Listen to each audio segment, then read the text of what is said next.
আমাদের অনেক নেতা স্বাধীনতার পরে ভুল করেছে, গণতন্ত্রের পথ থেকে বিচ্যুত হয়েছে, অথবা অতি ক্ষমতাবান, অতি শক্তিশালী হয়ে গেছে।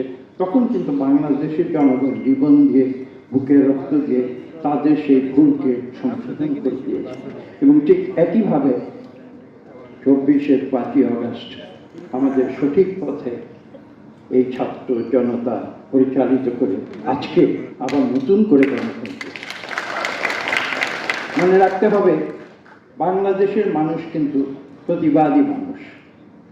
আমি উদাহরণ দিয়েছি মঞ্জু সাহেবের, আমি আমার নিজের উদাহরণ দিয়েছি, কিন্তু কথাটি কিন্তু ভুললে চলবে না।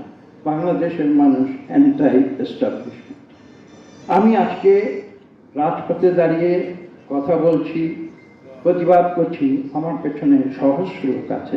আগামীকাল আমি যদি ক্ষমতায় যাই, তখন এই সহস্র লোক কিন্তু আমার সমর্থন। এই সত্যটি কিন্তু উপলব্ধি করতে হবে, এবং সত্যটি উপলব্ধি করে আমার সঠিক পথে থাকতে হবে। নেতৃত্বে গেলেই আমি ভুল পথে চলে যাব। এই ভুল যেই ক্ষমা করুক, বাংলাদেশের মানুষ ক্ষমা করবে। আমরা ন্যায় বিচার চাই, যে অন্যায় করেছে তার বিচার চাই, কিন্তু সেটা যেন প্রতিহিংসায় পরিণত। আমি এই ক্ষেত্রে কিন্তু কেউ পছন্দ করুক বা না করুক, এই ক্ষেত্রে কিন্তু আমি নেলসন ম্যান্ডেলার উদাহরণটি অনুসরণ করার